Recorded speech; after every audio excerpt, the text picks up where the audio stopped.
All right, here's your graphing trig functions transformations part 2. Keep an eye out for part 3. This one is going to involve a phase shift, or what we've already called the horizontal shift of a transformation on a sine function.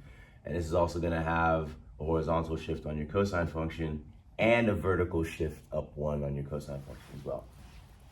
So one of the easiest ways to graph a transformed trigonometric function is to just first graph the regular, what regular y equal to sine of theta looks like, which is the black dotted line right here. That is one complete cycle from 0 to 360. You don't want to start necessarily by making a whole table of values that can get confusing and have room for error in there. You want to transform what is already given and what you already know the graph of sine of theta to look like. So we already discussed this in class before, but a minus 45 inside and an inside transformation does the opposite action intuitively. So that minus 45 means that everything that is in this cosine situation is going to shift forward 45 degrees. So just kind of do that by taking each of your key pieces here, here, here, here, and here, and just shifting those by 45 degrees to the right. So instead of 0, 0, I will now be at 45, 0. Right there with the blue. Instead of at 90 being at 1, I will now be at a y value of 1 at 45 degrees past 90, which is at 135, somewhere up here. And you should basically already kind of see that it's just going to look like the same thing shifted to the right, and it should have the same shape.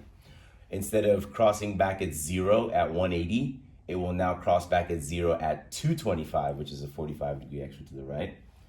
Instead of being at its lowest at 270, it will now be at its lowest at 315.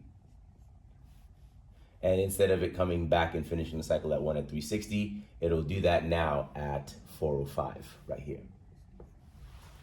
So if I connect all those dots together, I should have the same shape of a sine function, except shifted 45 degrees to the right.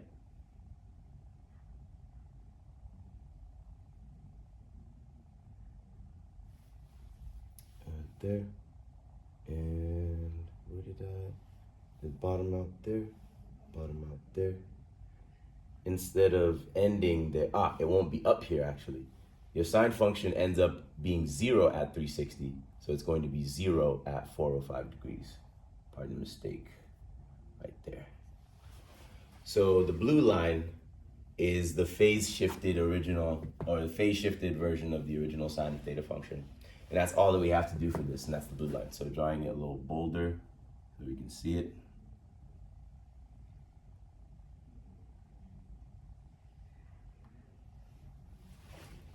That's what that looks like.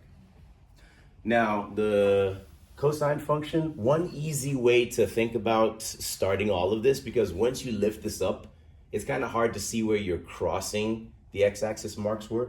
So what I suggest for your transformed function is if you have a vertical shift, that is now going to kind of be your mid baseline.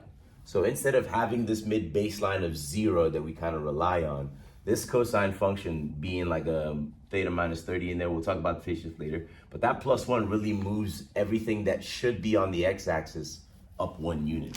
So I'm just going to graph this dotted red line over here. That's going to be my guiding. Going to be a kind of guiding axis, and I know that cosine should start from the highest, dip down, cross the x-axis, dip down to the lowest. It's the same y value but negative, and it should come right back across the axis and come back up. But first of all, I need to do a couple things. I need to make sure that this shifts 30 degrees to the right in total. So let me first do that in the dotted red, and then I'll do the final version in the thick full red. So my cosine function is this purple right here. If everything is being shifted 30 degrees to the right, instead of it being at 0, 1, it'll now be at 31 here. Instead of dropping at 90 and having that 0 value there, that'll actually now happen at 120. Since this is all moving by 30 degrees. So 0 to 30, that's why that's a shift. From 90 to 120, that's why that's a shift. So this is where this is going to be, and you can already kind of see the shape begin to take form. Instead of bottoming out at 180, it will now bottom out at 210 down here somewhere. So this should look like this if I connect it carefully. Instead of coming back up and crossing the x-axis at 270, it'll do that now at 300 right there. So it should look like this.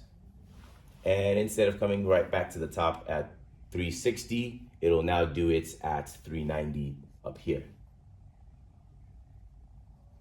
So the red dotted line is what the cosine of theta minus 30 looks like. But now I need to move all of that up 1 unit. So instead of this being here at 0, it'll now be up here at 1.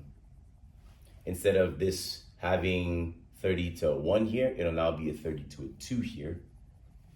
And you can kind of see the same shape again happening. Instead of a bottom out here at -1, it'll now bottom out at the theta value of 210 on the actual 210 itself. And instead of crossing the axis of 0 at 300, it'll now cross at 1 here. And you can already see the main shape starting to take form.